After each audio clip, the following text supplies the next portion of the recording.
Thank you for hanging out with us today. We are at our last Q&A for the day. Best for last? Nah, just kidding. It's my guy. I like to call him the triple threat because he's not just an engineer, he's also a songwriter and a producer as well. He's worked with a lot of big artists, a lot of big projects. He's one of the first people to really kind of be involved in the Dolby Atmos remixes projects that's been going on with some of the older records out there. We'll talk about all that stuff. This segment is called Mix Excellence. I want to talk about experiences, creative approach, just the importance of being the person involved with the task of completing the project before you hand it into the label and all things in between. So do me a favor, clap your hands for my guy K Quick, y'all. Show some love for K Quick. Yes, sir. This guy's the president, by the way. Trying to keep in contact with this guy and get him here. He's the president. He's in Brazil one week, LA the next week. It's crazy. Quick, man. How did you get your start? Like I said, you're a triple threat. You've done a lot of different things. You continue to do all these things from what I know. How did you get your start in music in general? Yeah, I would say, I've always been interested in music, and my father is a musician. So he conducts orchestras, and he always composed, and he would, run the music at the church. So I was always kind of like around it and interested in it. And so when he would bring certain musical instruments home, I would just kind of mess around. But my own personal love from it came from in high school. Some of my peers were like, yo, I got this program called Fruity Loops. I was like, oh, what's that? He was like, yo, you can make beats. I'm like, what does that mean? And so we just started messing around, old hand-me-down PC, and just downloading the cracked version of Fruity Loops, and just kind of figuring out how to make sounds. The good old cracked version days. Yeah. Man, I had cracked plugins for a long time, just kind of making it work. Yeah. So that's kind of where my passion came from it. And then I ended up going to school I went to the Clive Davis Institute at NYU. And there's where I honed my skills in the actual studio. So learning the gear, learning the console, learning microphone techniques, learning all that kind of stuff. And then from, moving from Boston here to New York to do that, I knew that school was great, but I needed to be out. I needed to be in the studios to really get the chops up. So that's kind of how it all, started, and just been honing my skills since then. Okay. When it comes to the things you do, writer, producer, engineer, what was the first go around? What did you get involved with first? How did it lead to the next thing, et cetera? First, honestly, I think it was DJing came first.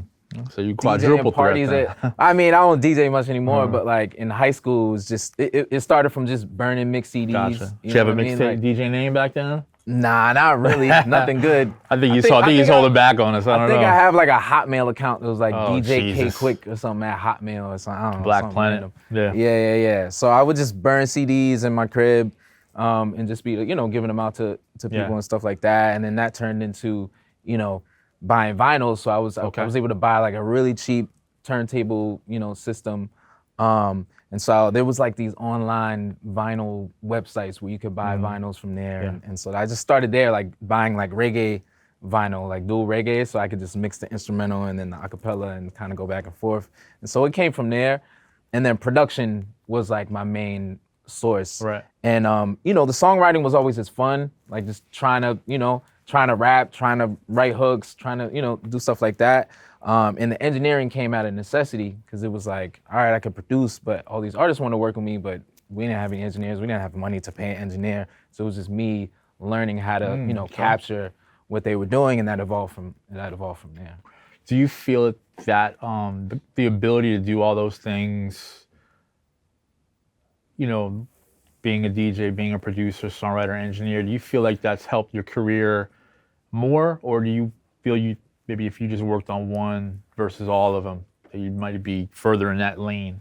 What made more sense for you? It's a double-edged sword, because it's I'm sure you've spoken about branding and how to brand yourself in this industry. In any industry, the industry likes a clear cut, this is my producer. This is what this guy does. Yeah. This is the mixer I go to. This is the songwriter I go to. And so to kind of do all those things, it's helped. It's hurt sometimes in terms of but what do you really do? What's your main thing? It's no, I'm equally, passionate about all of it. but it's also helped because now I can get on a lot of different projects. Right. Somebody might bring me on as a producer for this project, and this artist might know me as an engineer, and Yeah. I'm doing that on this project. And then this other artist needs a vocal producer, so I'm able to do more. And really, it's just more so about the body of work showcasing like the different skill sets. And so it makes it a little trickier to kind of like carve out what's the identity, but it makes it so that I can just be excited about whatever I'm doing that day, and I can be doing, anything and not know what my role might be. It keeps it fresh. Yeah, the reason why I asked is because like I've been in the studio with you. We were working on some stuff with my artist Elijah Day. And I saw him as an engineer, I saw him as a producer, I saw him as a writer, co-writer. And the thing that I noticed about you is that you're equally as good at all of them. You know what I mean? And I think that's when I ask a question like that, it's, sometimes people try to do too much at first, right? Like, it's just like, I think I want to do all these things, but they're not great at the one thing. I think you've kind of mastered something, even though it might have seemed like it kind of all got done through necessity. I feel like you, as a writer, you could be thrown in a room and you could just be a writer, or you could be thrown in a room and just be a producer, or you could track or potentially mix. But at the end of the day, you're good at all these different things. So to your point, it keeps you in the room. You know what I mean? Like if they need somebody who's just a Swiss Army knife, you're one of those guys who can come in and beat everybody. And so I would say it's just adding value. Yeah. And that's like whatever it is, you don't have to do everything. You don't have to have a passion for multiple skills, but it's just knowing what value you can add in any situation keeps you working and keeps you busy. So as a writer, who are some of the artists that you work with? As a writer, I mean, I've worked with, a lot of it is kind of twofold. Yeah. So with Boss, I've been featured on hooks for him and written hooks on record he's done. Records for like Nelly has a record with that we did. I don't know. It's a bunch. It's a lot. Yeah, I've been writing on a bunch of different projects. A lot of film and TV placements of records that I've written, co-written. And what about production-wise? Production, it's like J. Cole, Boss, a lot of the Dreamville guys, yeah. Omen, Kaz, all of them.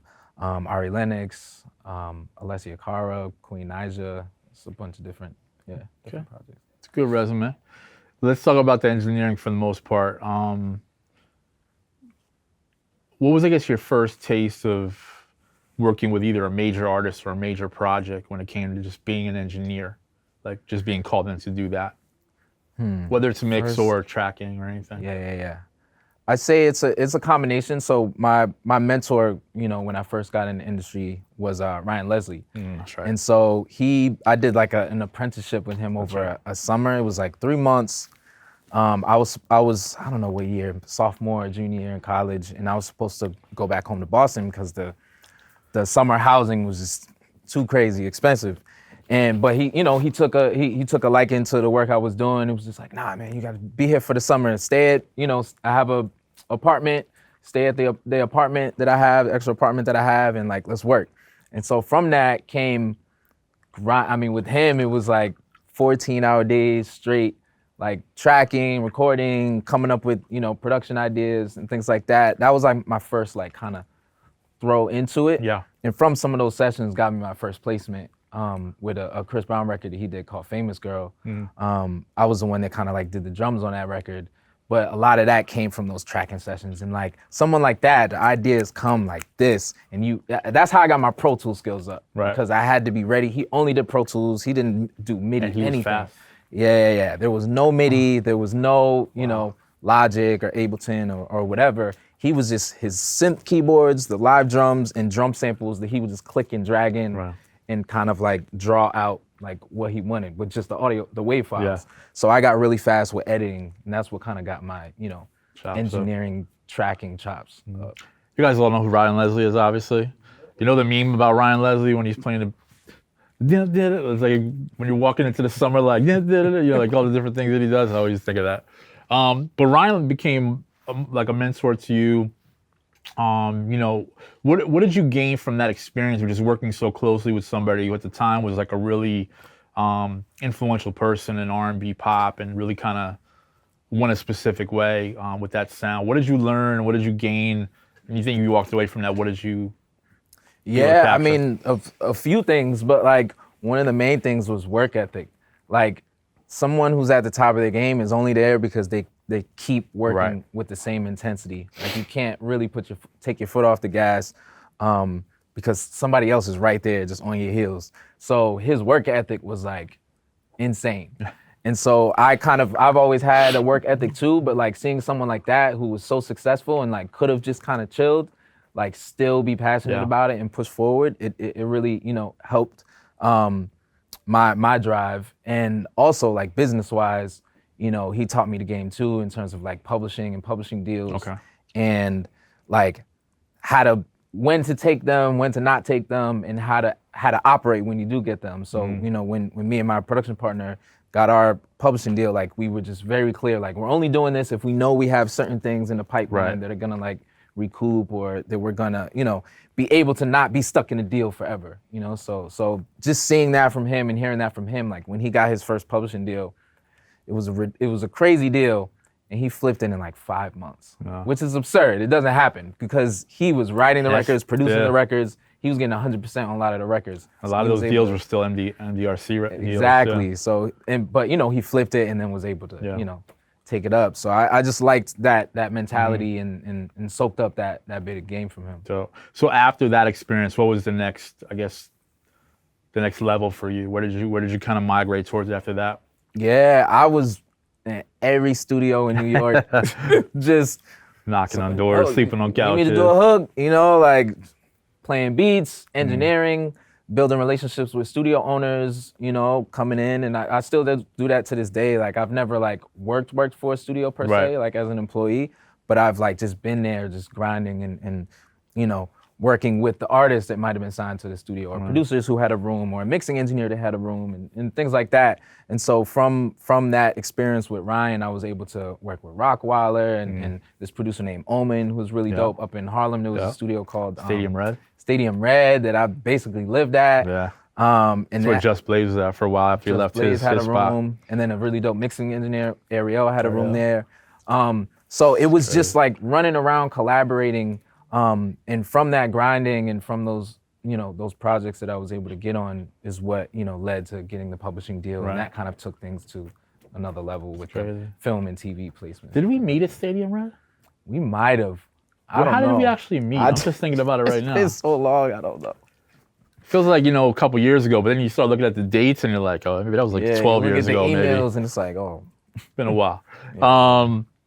Aside from Ryan and that experience, who are some of your other mentors? Who are some of your other relationships that really helped you navigate, I guess, through the music industry in general, start adding other things onto your resume? Yeah, I would say, you know, a mentor of mine that I have is Rockweiler. I would see as a mentor too. And like, just from seeing him create and seeing how he creates, like I would go to his crib and we would work on songs. I was mostly like writing hooks to his beats. And just like the amount of passion that he has for what he does, and the amount of humility he has when he's like, you know, on the Mount Rushmore. Yeah, bro. Was really cool to see, and you know, a good experience, and someone that I could always like play something for. Yeah. And yeah, other mentors, I would say my lawyer, like she's like just, I mean, she's like cutthroat, like on to the game, point, on game. But like just gives so much knowledge. I mean, a good lawyer will just save your life in this industry, no matter what you do, honestly. Like, you don't have to be a producer and just need a lawyer. If you're a mixing engineer and they're not giving you an agreement, like, okay, that could work, but you could get an agreement and eventually you can start getting a point on a record and things like that. So just learning all the ins and outs of the business side of the industry from her has been like really invaluable to, like, you know, not falling for certain mistakes and you know, learning things the hard way, even because had to learn things the hard way before we were able to have somebody, you know, looking out for our best interests like that. You guys know who Rockweiler is, obviously? Yeah, Rockweiler, it's crazy because I think sometimes when you have conversations with people you know, that you respect, like you hear about other people that are also in the same, like Rockweiler used to come with us on all the shows to like iStandard. He'd drive from Chicago to Detroit with us. And I remember being in the car with him one time, and he's in the front seat, and I'm just thinking to myself, like, I'm in the car with a producer that I grew up listening to, that like my life has been like molded around, like the Rockweiler, and all the songs that he did, and Big Pun Records and all this stuff, and you're just like, but at the end of the day, he's just like a regular person. Like he just would call you like, yo, how you doing? How's your mom? You know what I'm saying? You're like, it's Rockwaller? You show the phone, it's just like, you can't believe it. But, advice is obviously something that, I know for a fact Rock gives out to a lot of younger producers. What are some of the key things he helped you kind of realize about your trajectory? Yeah, one specific thing is he was like, yo, man, whenever I got a hit, I'll go to the mixing engineer and I will get all my one shots. I was like, oh, that's interesting. He was like, yo, the kick drum, the snare, the mixed, hi-hat, whatever. He was like, the next 20 records I made, I used those drum sounds. I was like, yo, that is like genius. Cause it's just like, if there was something ingrained in that record that made it successful, why not use that as a launching pad? You're not gonna make the same beat with it, right. But like just those sounds, but not just using the original sound he did, but getting the file from the engineer so it already has their sauce on it in that mix. So that all of a sudden, next time you make a beat, you make it that much faster because you're not having to like tweak the sounds. Right. I was like, yo, that's like really smart. So like, sounds simple, but it sounds simple, but it just makes so much sense. And it's a big part of why a lot of those producers had runs. Yeah. Because like there was something ingrained in their sound they didn't have to like search for every time. Like it was just there, whether they were using the same keyboard or whatever, or same packs, but it was like the engineers that were helping craft the sound as well in a big way. So being able to take, some of that and use it on future work was like a really creative, but like simple, like, of course, that makes sense, So that stuck with me. It's crazy because I remember a couple years ago when like people were starting to remix and remaster older records, it's when Dolby Atmos kind of became like a standard thing, or it started to become very much requested because of the sound quality, etc. How did you get involved? Because you ended up doing a lot of records, some very notable records. How did you get involved in that? How were you called upon? Why did you want to get involved in that? Yeah, so this was like peak pandemic, getting towards like 2021, going into 2022, where we thought it was just gonna be right back to everybody in the studio again. It was just like, nah, it was a resurgence of everything that was going on. So it was like, all right, well, I really need to like pivot and I can't rely just on getting placements by being in the studio with artists as much outside of like the closest artists that I was with. So actually Cole's engineer, Mez, he put me on to it. He was like, yo, there's this Avid course online that you take. It's like a 3-day thing. It's this thing called Dolby Atmos, whatever. Like I've always known what that was, but for music, it wasn't happening. He was like, yo, they want me to do these co-records in it. But he was like, yo, like learn this. I'll do the course too, and then we can like tag team on projects. And then he was so busy working on Cole's project, mixing the stereo. Yeah. I did the course first. And so there were other big engineers that hadn't, figured out like how to do it yet. They just hadn't taken the time. They were too busy. Yep. And so they were passing me work. So they were like, oh, yeah, do this project for me, just keeping everything in house. And it was like it was like a $1,500 course. Like I was like, this better pay off. And it ended up working, ended up working out. Having that certification didn't necessarily mean that I was like better at it than anybody else who knew how to do it. Certified, But it just helped me learn it's really the technical aspects of the deliverables that were big, because like things are getting rejected by Apple if the technical aspects aren't right. So from there, Nez introduced me to Duro at Republic Studios, and they were just building an Atmos room. And the Atmos room was they were building a whole facility, but the Atmos room was the first room to be built because UMG was turning their whole catalog pretty much over into Dolby Atmos. So they brought me in, so I was one of the first, three engineers to do all that work. Mm. So I was able to do like just a ton of records, classic records, with Mez and Duro over there. So yeah, that's how I got kind of ingrained, and then it just kind of spread to me working with other labels and things like that. It's crazy. What's the difference, just for anybody who hasn't had the opportunity to really dive that much into, what's the difference with a Dolby Atmos mix versus just an original type of mix? In terms of the process of doing it, or like both? The sound? Yeah, both. Yeah. So the sound you can really only experience fully when you're in a room that has speakers. Right. It's a Dolby Atmos. Because the headphone, spatial audio, binaural is cool and is somewhat immersive, but it's nowhere near like the feeling of being in a room. Because it's more of a rounded. Exactly, yeah. It's like simulated. It's not really the true experience, although it can be good, but I think the issue that Apple has, not an issue that they have, but the engineers have with Apple is like it's not fully translating the way it sounds in a room, the way it can in a stereo mix. But it can be cool, it can be immersive, and in a room it's like Big, it's crazy. So the process is I wouldn't say it's too different, but because you have more space to work with and more places to put sounds, you're EQing less, you're doing things less because you're able to fit things easier together. And when you only have two speakers, you need to carve out space for everything to sit and everybody to hear everything. When in a Dolby Atmos room, you could just start by just moving something, and now there's room for the vocal or something like that. So it's a little bit different approach, but I still like to, I refer to the stereo mix as much as possible, because the last thing you want is somebody to be listening to the stereo version and they switch over to the Atmos version. It's like, what's this? This isn't the record I remember. Right. And doing some classic records, it's like, you're messing with people's like, with legendary classic records, yeah. So it's like you really have to do your best to make sure that they have the same feel, they have the same, texture. Because some of these records were like, they didn't have mix stems. They only had the original raw multi-track file. So I like the Emancipation of Mimi album, I had to remix it in stereo first to match the stereo versions and then do the Atmos mix. Because otherwise, it just would have sounded completely different. Like a 2-track mix, but with the original lead, so basically, I had to literally go back in. I'm online researching what microphones they use, who mixed the project, who did this. Just trying to get a sense of like, I don't want to just shoot in the dark. I want to get some sense of knowing the era. Okay, I know they use Lexicon reverbs a lot. I know they use this, blah, blah, blah. So I would do the, plug-in versions of that. Try and get it. So the process can be intense like that, or it can be just as simple as, spreading things out in the room and making sure it feels good. And what were some of the more notable records that you worked on during that time?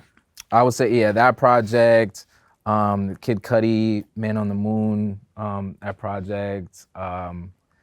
Do the Mariah Christmas album? Did you work on that? Yeah, the Christmas album with the All I Want for Christmas. That was. I'm sure you lost sleep over that one, because that's like, if you want to put something up against the wall and have to match that, that's a big one. That was intense. And then hearing those stems, I'm like, this record there's a lot going on. Yeah. I mean, a bunch of projects, old Motown records, Temptations albums, Smokey Robinson albums, and then current stuff. Like I do a lot of the Ice Spice records currently, and different projects. Did some stuff with Black, the Summer Walker album that she had put out. It's a mixed bag of like catalog and new. Why do the labels want to go back and have these records remixed and mastered? Is it something about how the sound translates? Is it more about just how we absorb music and how we listen these days? Like, what's the big reason to go that route? I keep it a buck. They don't have a choice. Yeah. Because Apple is just saying you need to have these records for it. It's twofold. Like, it can be a great experience. Like, let's say it's a 30th anniversary of an album. Yeah. Like, that's a great, way to kind of breathe new life into a project, right? But then there's also, Apple is saying, if you want your songs at the top of the playlist, they have to be in spatial audio. Or you're not getting that placement. Unless you're somebody like Drake, who hasn't done anything in Atmos, but he's Drake. So it's like... Right. You're not going to not put Drake up on it. Right. So... It's a mixed bag of like needing to, but also because it's still a bit of like education that needs to be done, like in terms of with the A&Rs and understanding the format. Because if you're not in a room to hear it, it just really doesn't make sense, Is it now part of the just initial process with every record that gets done? For the most part, yeah. So outside of like a regular mix you might deliver to the label, you kind of have to do this. Well, labels want somebody who can do both. Okay. And if it's already a record where there's already a mixing engineer and they don't do it, mixing engineers are developing relationships with people who can do it and bringing them into the fold. That's very interesting. I never really knew much about that. Okay, that's what's up. Let's just talk really quickly about your relationship with Dreamville, because you do work with a lot of the artists there. I think you were at the Dreamville retreat, right? Did part of that as well? rap camp. Yeah, the big camp. The shit show? No, Yeah. just kidding. What was that like being around all those dope creatives, and what did you learn about yourself in an environment like that when there's so many people competing to be seen and heard? Yeah, that was like a truly unique experience because I had been a part of camps before, but nothing like that because it went, excuse me, even before it happened, it went viral with just the flyers, like the you know, the You guys remember that when flyers. like the flyers would show up and say, "Oh, I got selected for," yeah. So that was kind of like a phenomenon we hadn't really seen to that level. And so I didn't know what to expect. I just knew myself and my production partner, Mark, from Click and Press, we were like, all right, our strategy is let's make music that nobody else is making. Okay. Because we're not gonna out-trap Southside and Mike Metro Will. or whoever, yeah. You know what I mean? We're not out doing that. Like, people are gonna pick those beats for that. Like, we're not gonna out R&B, you know, Deputy or whoever. So it's like, all right, well, let's carve out a lane that is different. Right. And then whoever can gravitate towards it, at least it has a shot. Right. So what we did was, because when you went down there, I mean, it was hundreds of people in the studio compound, which is a big compound. Tree Sound. Tree Sound is huge, yeah. Big compound. But hundreds is a lot. But hundreds, I mean, people that are not creative people at all were showing up, you know? A&Rs were showing up, photographers were showing up, homies were showing up, like people just hear about it and would just pull up and just kind of like make their way in. And so it was just tons of people just around everywhere, and there were just setups everywhere. Illmind set up in the kitchen, just put speakers on the table in the kitchen. Like there's like a corner somewhere, somebody has little speakers and headphones and a little handheld microphone. Like everywhere you saw, there was a setup and somebody was creating. Yeah. So we were like, all right, well, how do we stand out? The live room had a big table and these like speakers like this, like loudspeakers. They weren't like studio speakers per se, but they were just loudspeakers and like, you know, drum set, organ, piano. So what we did was every time we set up in that room, in the live room, set up like 4 laptops. I just had an Apollo Twin, and then we just had lines running to all of the instruments. Huh. So when musicians would come in and just start jamming out, I'm just running around, plugging in. That's the kick, mic, and the snare. Cool. Plugging it in, record like 16 bars in Ableton, unplug, plug the bass in, has the 16 bars. All right, somebody's on the piano. No, he's playing the piano now. All right, cool. What line is that? Trying to find it, plugging it in. It would have been great if I had a bigger interface or something. And that's how the record that we produced on it came about. Was just from that. And we just wanted to do all the soulful, live sounding elements, you know, things like that, because everybody else was like trapped out or just a lot more hard hitting stuff. So we were like, all right, well, let's just be the vibe room in the more, you know, live feeling room. And so that's how we were able to kind of carve out, and people would come into the room because they heard we were doing something with like, you know, a violinist or something like that. So we take that approach now in any camp we do. It's like, all right, who's gonna be at the camp? We can kind of like get a gauge of like, you know, what they usually do, and then we just try to do something different. It's funny because obviously, you know, I do a lot of song camps. So when I started seeing it go around, I hit up Matt, you know, Money Making Matt, who at the time was Cole's A&R and manager. He actually manages Cardiac and a few other big notable producers. And I'm like, bro, like, you know, if you need any help, like reach out to me. I got you. I'll help you out. No, you know, I think we're gonna be okay. But if I need you, I'll let you know.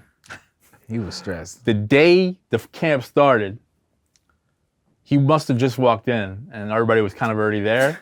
And he texts me and he's like, I should ask you for help.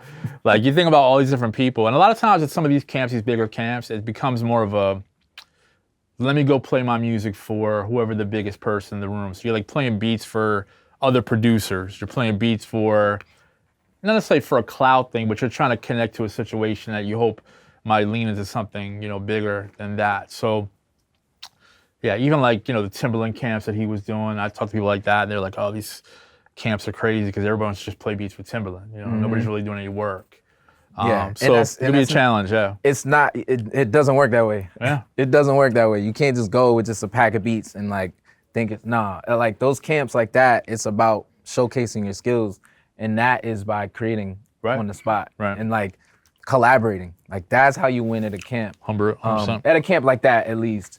So it was like everyone that like, it was a handful of producers who would just like press play, and then the artist be like, yeah. That was because they were massive producers Yeah. who their name alone was an important thing for the project as well. Right. Even though the beats were fire too, of course. Yeah. Like nobody's gonna just pick it just because of the name. But if you were someone who was like building or want to make your name, it's like find a musician, find a collaborator, another producer. Yeah. Find an artist Writer, that yeah. find a artist that isn't the biggest artist, but is somebody who's still a part of the team and still part of the camp. Do something with them. They did a hook on it, and now Cole's listening to it, being like, "Oh, that's fire. Let me jump on it." Yeah. Now that's how you really, kind of win in those situations versus just like, be prepared. If somebody's like, yo, just press play. Yeah, you got to have your stash for sure. But be prepared to create on the spot as well and kind of have that freedom. Definitely. Let's open it up to the floor. Who's got some questions?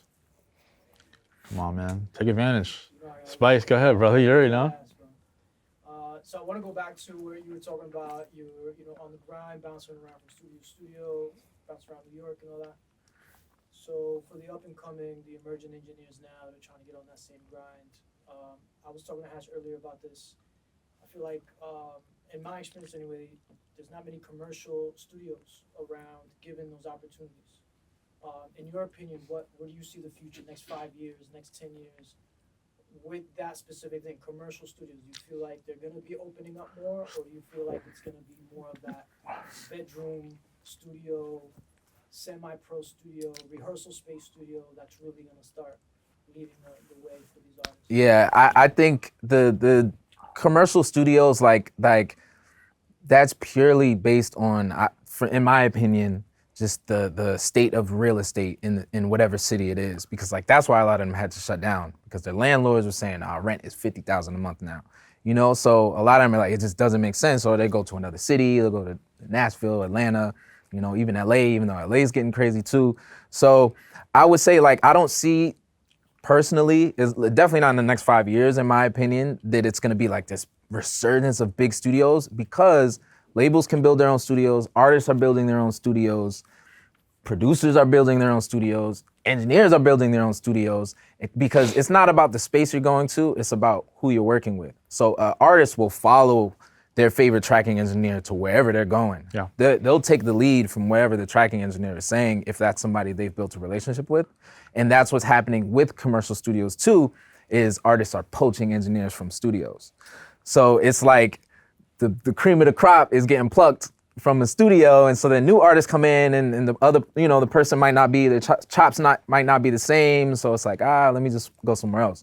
So I would say, as an engineer or a creative person, like a big thing for me as well, because I couldn't just rely on somebody else's space, is I got my own space so that I can, no matter what, like if it's not busy, me being able to hop around, at least I can still create, at least I can still mix, at least I can still bring up and coming artists to my space to work and build. Because like Boz, who was one of the first artists I started working with, this was before he got signed to Dreamville. I had my space. They didn't really have the bread, but I thought he was dope and thought he was talented. So we just started building. Eventually, he grew. Eventually, he got signed. Eventually, and he still works with me to this day. And that's led to so many other opportunities. If I didn't have that space, because they needed somewhere to work, if I didn't have that space, that opportunity would have went to somebody else, and it would have been me trying to get on at that point. And it's a different relationship. So, don't be afraid to, like, have your own setup or even if it's, I'm telling you, it started in the dorm rooms for me, you know what I'm saying? Like just setting up in the dorm room, selling studio time out of it, when my roommate was away, stuff like that. So it's like the people who care about the optics and how something looks, they're probably not super serious, or they're already at a point where that's just what they're used to. The people who are, I'll go to your crib, like let's grind, let's work it out. Those are the people who are serious and the people who are gonna go somewhere in their career. So it doesn't matter how humble it starts, as long as you find the artists that you think are talented and that you think have some promise and that have the work ethic, because it's gonna lead to more situations and they're gonna tell other people about you because you help them out. Mm-hmm. So that's kind of what it was for me. And then whenever I had opportunities to go to other studios, I took advantage, even if it was 2 a.m., we have a spot after hours, you can, a slot after hours where you can come in and work on some stuff. All right, cool. Like I'll take advantage of those moments because they're fewer and far between. But having like a home base or a homie spot that has a studio and like you offer your services to them, you know what I mean? Like just kind of building that community grassroots, it really helps because like the more people do it, you're gonna recognize who's serious and who's not, and they're gonna end up in some bigger situations and they'll want to pull you along as well. I think it also depends on what the nature of it is that they need you for, right? So if you're working with an artist and they want to record, that's one thing, right? If they want you to do a mix for them, 90% of the time, 95% of the time, they might not be in the room with you, right? So the optics really don't make a difference. So I think we were talking to Boogie earlier about like how he started building his clientele and really following up every week and saying like, hey, by the way, I have Friday available this entire week if you guys want to come in. Or if you need me to mix something, I'm free this week. I don't have anything on my plate right now. I'm willing to give you a better price too, just because I don't have anything going on, whatever.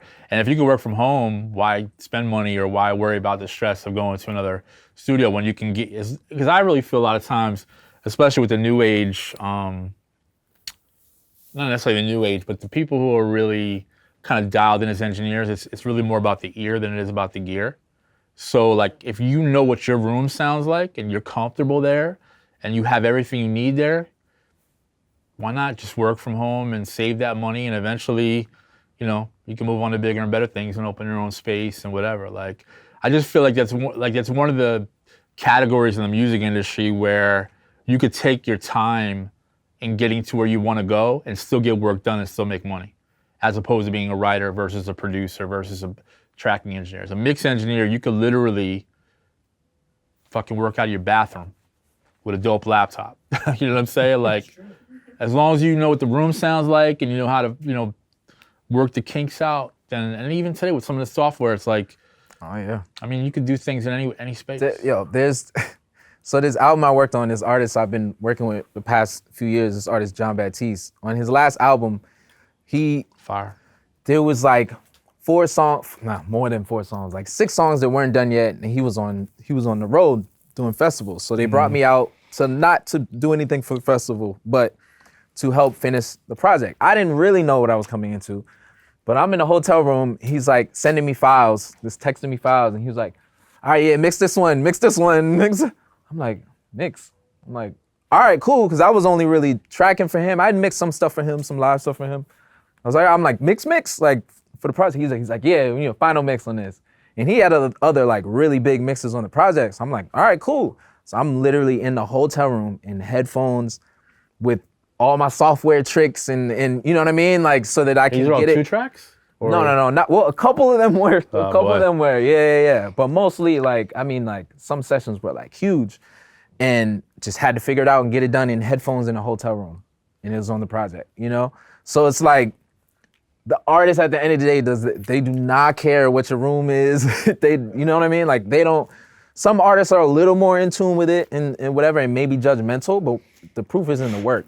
You know what I mean? As long as the work comes out good, they don't care how you got it done. As long as you got it done on time, under budget, that's really all that matters. Eventually, you can go into the optics game and all of that, but like that's more a commercial studio kind of a thing. It's like a commercial studio will buy a piece of gear less because they need the gear and somewhat because certain artists just aren't gonna take them seriously if it doesn't have it. But on a project studio or an engineer studio, like that's not the same expectation. It's more so, is this mix gonna come out good? That's what matters, So yeah, it's a great point about you can do it anywhere. You wanna optimize your space as much as you can for wherever you're at on your budget, but it's more so about learning whatever you do have to the best of your ability and taking it as far as you can go to get the best product. Not to mention, like, you walk into a lot of these big box studios and you see this big SSL board or you see this big board and you're like, who's using all these buttons?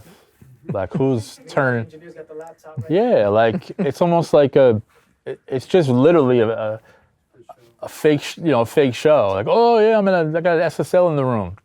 Yeah. You don't know how to use it. Like, you know what I'm saying? Like, unless you're like one of those guys, maybe from the 80s or 90s who used to really be tracking like live like that. Some of the studios was just inherited, from that time. It depends on the studio's clientele. That's what it all comes down to, Yeah. It's like if it's a more band heavy clientele, like you need more inputs. You know what I mean? Like Yeah. you don't necessarily need that, but Right. you need more input. There's certain things you need and certain things that they expect to bake the Right. sound in more. It's not all plugins. Or back in the day when they would record everybody in the room at the same time and you had to gate shit out and Right. just get crazy like it that. It can get you there quicker if you're doing projects like Right. that. But Gotta get along. Just a follow-up question now. You're on the come up, you're on the grind, you're locked in with Oz. Is that a situation where he was paying for time, or is it more on some bro stuff like I'm working for free, let's just get you combination, paying very cheap for time, you know what I mean? But then like when his manager, heard that somebody else needed a studio, they referred me. And now I could charge my regular rate, So it's just having those relationships and being smart about like when to, knowing what to charge, when to charge is a tricky thing. And it's especially on the come up. It's like you're trying to build your resume to be able to charge more, So you're gonna take some free sessions. You're gonna take some, don't just let anybody do that. But it's like if you see something, it's like, you know what, might be a cool thing to be a part of, then offer that. It's like, yo, listen, I'll give you, if you book 4 hours, I'll give you an hour free or something like that. Like people, like meet people somewhere. Yeah, just add value and don't just turn everything down like when you're on the come up, because you need to build that resume and to build that skill set, and that time in the room with somebody, is valuable for when you get into a bigger situation. You don't want to be learning in the bigger situation, You want to come in confident and you want to come in with experience. So, but yeah, with Boss specifically, like they were paying, but it was, very low amounts, but it made sense for where I was, where they were, and we just kind of just kept building together. Yeah. Had a question over here? Go ahead. Hi, this is Jill Camilla. Thank you for sharing your thoughts. Of course. I love how you identify as a Swiss Army knife of sorts, and I identify the same way. It's a little bit more confusing for other people, but way more fulfilling for us. And what I've learned is when we operate like that, when people operate like that, we kind of go based on values of the projects and people we're around. You can confirm or deny this. I'm curious for you, what have you found to be the common values or experiences across the different projects that you work on and the different roles? Yeah, I would say, my common denominator is fun in the studio. Like if I'm not having fun in a situation, then I'm not the person for the gig, and it doesn't serve the song, it doesn't serve the artist, it doesn't serve anybody. So, regardless of whatever role I'm playing, I try to find like what the joy in that project is for me, for my particular role. And sometimes it might mean me saying like, I don't think I'm right for this role. I think you should use so-and-so. And like, that has to be an honest, conversation with yourself and then with the person you're working with. So that's like, that's my main thing. Like, and that's what's led me to, maybe I came in as an engineer and then I ended up vocal producing because I just felt something in that song and I was just like, you know what? Like, let me offer that, that skill set as well. And then they're kind of like, oh, I didn't know you arranged. I'm like, yeah. And it just kind of, makes the relationship even stronger. So if I find something, in the situation that I'm having joy in or just the fun in the song, whether it's, no matter what kind of song it is, like you kind of feel that. When I feel that, then I kind of lean into that aspect of what I do. Yeah. No, I was gonna say one of the biggest challenges I think when you're that type of person, because I'm kind of in the same space, just more on the business side of it versus the creative side of it, is you align things with a lot of different things. For me, it's about passion. Like if I can match somebody's passion or energy or vice versa, and I feel like I can make some sort of, support process for this person to get better or win, whatever the definition of win is. But I think part of our problem too is just knowing when to say no too. I'm the type of person, I love a challenge. So like if I see something, but it's so far down the road that maybe the average person would look at it and go like, there's no way. But I'm like, okay, I know what I got to do. I know what I can do because I'm confident in my capacity. But is it really going to be right for me right now? Is there enough of an ROI for me to get that involved to where I'm like, okay, 3 years, 5 years, 10 years from now, and sometimes it doesn't necessarily have to have an ROI, but when you're a busy individual or you have your hands in a lot of different things that you can't drop the ball on because it might affect another part of your business or if you're always looking at your bottom line and, you know, by focusing too much time on something else that doesn't bring anything in, you know, you might lose part of your foundation, another part of your business. So I think that's one of the biggest challenges. And that's why I was saying earlier, like, I'm always the type of person, like, be great at one thing, right? Build the foundation, build the team, build the infrastructure, supervise it, and move on to the next thing.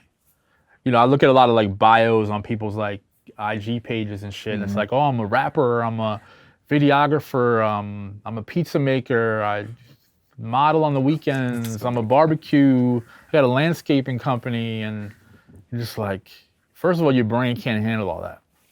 You can't be great at all those things at once, unless you have an amazing team, obviously.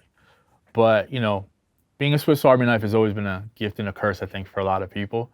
But at the end of the day, again, if you love something and you want to take a shot at it, you know, one thing I learned early in my career, you know who Tony Perez is? Yeah, he's who got us our pub deal. It's crazy. So Tony Perez and Blue Williams used to manage this company called Family Ties, and they managed all the big producers, like in the early 90s, High Tech, Denon Porter, you know, Alchemist, all these big name producers. And then Puff, please let's not. Puff had approached Tony and said, hey, I would love for you to manage my producers as well. And Tony was like, man, I got a lot of things going on. I don't know if I can handle that. And then Puff said to him one thing. He said, I'd rather bite off more than I can chew and choke on mediocrity, right? Because my 50% is bigger than your 50%, right? Meaning I could ask for $100,000 for that track, right? Whereas you might only ask 20 grand, but they're gonna give me 100 grand for that track. I'm not gonna give it to them. So you're gonna make 50 grand on that. I'm gonna make 50 grand on that. And we're both gonna be happy. We're both gonna make a lot of money, right? So it just all depends on how you look at it, what the perspective is. But a lot of times it comes down to those kind of factors. You know? Thank you. It seems like the both of you have your own process. And Yeah. You've expressed a side that's more gut and emotional. You know, I feel like people think of gut and emotional as a negative, but it's really not. You know, it's like very intuitive. Yeah. And you've really expressed the more, I guess, business and logical or like systematic side of it. Yeah, but it's definitely gut at first, because that's how it gets you in the door. Gut, it's like, oh yeah, like I see the potential. Like I can do something with this. The reality of it is, how long is it gonna take? Am I willing to take this entire ride? Who's the person taking the ride with me? Are they gonna match my energy? Right? I need to know certain things before I go past a certain line, or else I'm just, you know, I'm gonna eventually get burnt out, or you get taken advantage of, or the ROI just never shows up. So gut is definitely the first, you know, benchmark, but after you pass that and you're in the room, then you got to figure out if there's something you know you can do for the long haul. Because you never want to start something, make a promise to somebody or something that you want to do it, and then eventually have to back out of it. You know, it's a bad feeling. You know what I mean? So, one or two more questions? Go ahead, Guru. So on the topic of just remixes, from an engineering and producing standpoint, how would you like technically like, I'm trying to word it, because I do remixes as well. How do you approach it? Like, cause sometimes I'll get like a acapella or something like that and try and make a beat around it, and then I'll find myself being like, I don't really try to bounce out the beat. Try just when I get done making the beat, try to bounce it out, and then try and come back, mix around it, or then do all this other stuff. Like, how do you? Is this like remixes for releasing, like as a producer, like, oh, I remix these songs and I put them out? Yeah. I mean, yeah, it's off of feel, and you know, like I would say, don't be afraid to, if something's not gelling, then just move on to something else. You know, like there's nothing wrong with that, especially if you're, you know, constantly working at it. There's been times where we're making a track and we'll drop an acapella in and build a beat around that acapella, and then take the acapella out and write something different to that beat. You know, it kind of helped give us some structure and you know, and a guideline, and it's smart with production because you always want to make room for the vocal and make room for the artist. So sometimes those remixes might lead you to something like, I don't really feel this as a remix anymore, but I still like the track. You know, you can still use it for something else, even if it wasn't for that original intention that you had. But there's times where like, yeah, doing a remix and then just kind of step away from it, work on something else, and then you can come back to it. And sometimes you know exactly what to do right in that moment when you come back to it, because you've had some perspective and you've been listening to other things, and you know, so you have a fresh ear when you come back to it. Good. Mike, you had a question? Yeah, I got a two-part. Okay. What's up, Mike? We'll allow two-part. I love, of course, anytime somebody mentions Stadium Red, you know what I'm saying? 'Cause there's not a lot of people that got to go through that studio, which is where we met. And I can't even believe how long ago that was, honestly, thinking about it. Shout out Omen, of course. Yeah, man. And also Ariel, too. Yeah. Who was, when I was coming in as a full producer and I knew nothing about engineering, Ariel was the person who, like, taught me how to think, like, about sound and what I was actually doing. So, like, much love to those guys.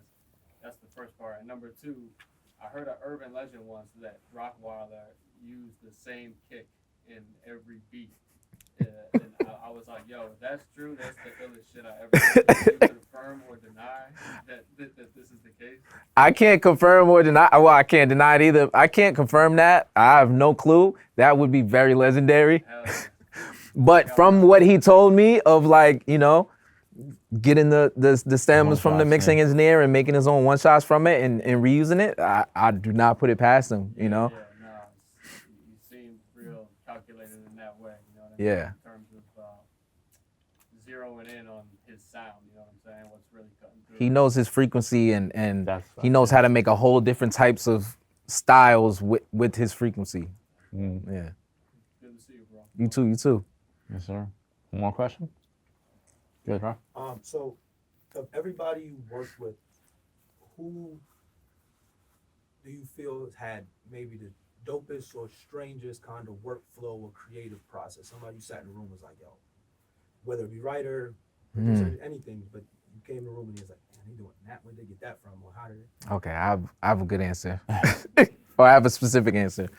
Cause yeah, everybody has a different technique, and you know, there's this songwriter and artist named Sebastian Cole. He's like a genius. He wrote all those Alessia Cara records. Those he did that whole album. He's written for so many people. He did that Tony Haley. managed him for a while too, right? And Tony Oh yeah, managed he's him, still involved. Yeah. That was his project is partially what got us the deal. Right. Yeah. He was So- managing Alessia at the time too. So he's like a genius songwriter. And so first time we worked with him, like he had songs already written and we were building around, and then he would re-record, rewrite. So it was different. That wasn't like his full process. But the first time like we built from scratch with him, building a track, he comes in, he's like, okay. Literally hears maybe 6 seconds of the beat and leaves. We're like, all right, like, and the engineer had worked on it before. He's like, no. It's cool, just let it ride. He goes outside, he smokes a black and mild. He comes back in, doesn't come into the control room, goes right into the booth. He's like, all right, let's go. I'm like, huh? Like, you heard 6 seconds of this, you didn't hear the progression of where it went, you didn't hear nothing. He sings down a whole first verse, perfect. Wow. I'm just like, what? Heard the changes, did his melody matched perfectly with it. And he was like, I hear a little bit more. And then he would come in and listen, be like, y'all like that? I'm just like, this is genius. Like, what do you mean? He's like, all right, cool. And then play a little bit more. And he's like, all right, leaves again. I'm just like, is this like, where does he go? He goes, comes back in like 10 minutes later, sings a bridge. Like, his knowledge of music is so deep, and his understanding of how music is put together and composition is so deep that he can just internalize from just like the vibe of the record and just know where to take it. And I guess being in the room, hearing it over and over again takes him out of it. So like he just hears the snippet and where it's going, okay, and then just the idea comes to, once that idea sparks, he has to go somewhere else to collect it. And like that process was like amazing to me. You know, I've seen the like Benny the Butcher, we had a session with him and he does the whole of like, he's sitting down in the lobby. This is at a writing camp for the Creed movie. And so he listens to the beat, he's like, it's hard. We're playing the beat, and his man was like, yeah, just loop it. So we're just looping the beat, and then he's in the lounge. The door's open, there's a lot going on. People talking, people coming in and out, him having conversations with people, blah, blah, blah, what up. Every once in a while, he's sitting, and he's kind of like, And then another combo, oh, yo, meet so-and-so. It's, oh, what's up, whatever. Full-on conversation. He's like, all right, I'm ready. It's like, what do you mean you're ready? You did not sit down to write this. Goes in the booth, spits fire verse. It's off the top. I'm just like, some people have a different, you know, that approach. And like, I don't understand. My brain can't work like that. But seeing people who can do that was always like, you know, those are two people that it blew my mind, like that process for them to be able to, especially the Benny situation, like there's so much going on, but it's like the conversations are happening in this side of his head and he's still writing his verse on this side of it, you know, like it's crazy to see. Yes. Yeah, it was I wild. remember the first time I was ever in a room with somebody when they, you know, they started doing like the mumble, you know, writing the verse and the hook and the melody, just like, and then just all of a sudden the words would just come to fruition. And by the time you look up, the whole song is done. You're like, all I heard was like, you know, and you're like, that's not a song. And they start putting 3 or 4 words together, and they're like, oh shit, that's what they were doing. Yeah. Yeah, that's crazy. Give it up for K Quick though one time, man. Appreciate you being here. But we are here today for another reason. We gotta give my man what's called the Flowers Award. You know what I'm saying? Super deserving of. That look heavy. It is kind of heavy. I got you the big crystal. You know, this is something I like to give out to my peers and people that I appreciate, you know, not only just because of their work ethic and what they do, but also, you know, being a genuine individual. You know, Kay's one of those guys, like if I need him to come out, talk, or, you know, mentor, get in the room with, get one of my artists in the room, he's always willing to work and help, you know what I'm saying? Not to mention he's on his way to being something, you know, probably more than he thought he was going to be when he first started. You know, it takes a long time to get to this space. Everybody thinks because they see things on Instagram that it happens like right away. You know, overnight successes are 15 to 20 years, and we're pushing 25. I know I'm pushing 25 years. But this is called the Mix Excellent Awards. It's our Flowers Award. Wow. You know what I mean? So Creative Space Flowers Award, K Quick, Mix Excellence. Get up for my brother one time, man. For you, bro. It's kind of heavy. That's amazing. Don't drop it on your, it's got a little pointy thing there.